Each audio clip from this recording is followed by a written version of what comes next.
সম্প্রতি ত্রিপুরা রাজ্য জুড়ে ভয়াবহ বন্যায় মোট 24 জনের মৃত্যু হয়েছে।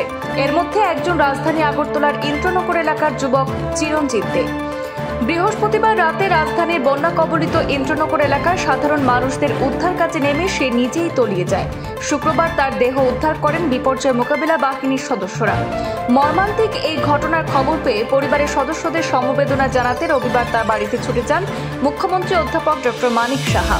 চিরঞ্জিতের বৃদ্ধ মা বাবাকে তিনি সমবেদনা জানান এবং রাজ্য সরকারের তরফে সব ধরনের সহযোগিতা করার আশ্বাস দেন।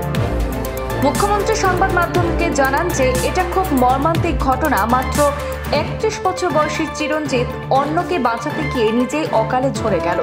তার 3 বোন রয়েছে, তাদের প্রত্যেকের বিয়ে হয়ে গিয়েছে। বাড়িতে রয়েছেন বৃদ্ধ মা বাবা। সেই ছিল পরিবারের একমাত্র রোজগারি সদস্য। সে বেসরকারি একটি সংস্থার গাড়ির চালক ছিল বলে জানা যায়। এই অবস্থায় তিনি তার মা বাবাকে জানিয়েছেন এবং রাজ্য সরকারের তরফে সব ধরনের সহযোগিতার আশ্বাস দিয়েছেন বলে জানিয়েছেন মুখ্যমন্ত্রী। এছাড়া বিপর্যয় মোকাবিলা থেকে সেখানে 4 লক্ষ টাকা সহায়তা করা হবে। বৃদ্ধ মা বাবার যাতে কোনো অসুবিধা না হয় তার ব্যবস্থা করা হবে এবং ঘর তৈরি করে দেওয়ার জন্য ব্যবস্থা করার জন্য সরকারের পক্ষ থেকে তিনি আবেদন জানিয়েছেন জেলা শাসককে। এদিন মুখ্যমন্ত্রীর সঙ্গে পশ্চিম জেলার জেলা শাসক ডক্টর বিশাল কুমার সহ অন্যান্য আধিকারিকরা উপস্থিত ছিলেন।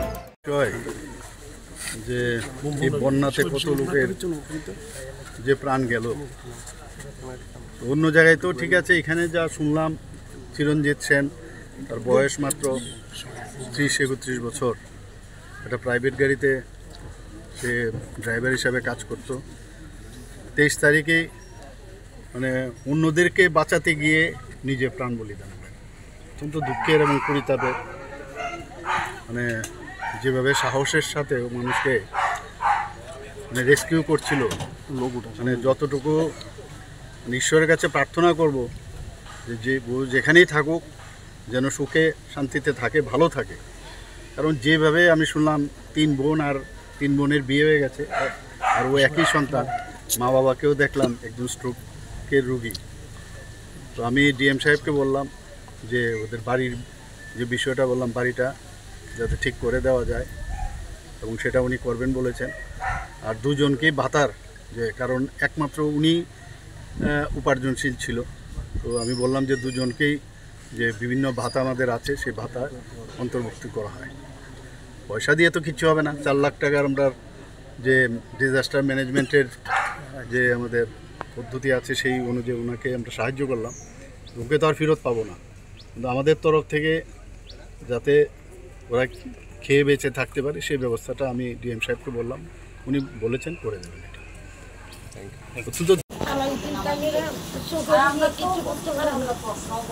আমি কারো মানে কারো নিয়ে চলুন স্যার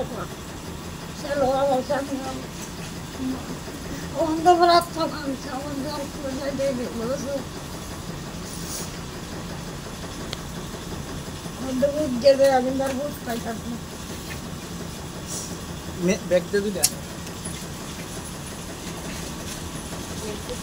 বয়স কত ছিল? 30-এর মতো। আপনার আর কয়জন সন্তান? আপনার 4জন সন্তান, 3 মেয়ে, বড় ছেলেরা সব সংসারের উপরে দিয়ে চলতো। কি করতো? গাড়ি চালাইতো না? জলের গাড়ি, জলের কোম্পানি গাড়ি চালাইতো। হে কেমনে মারা গেল? কি করতে গেছিল? তো মানুষ পার করতে গেছে, মানুষের পার করতে গিয়ে নিজে দেহ থাকতে গেছে। আপনারা আইব করছিল?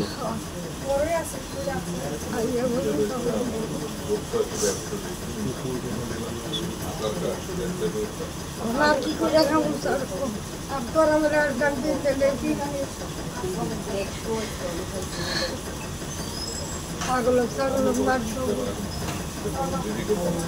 কি কয়ে গেছে মুখ্যমন্ত্রী?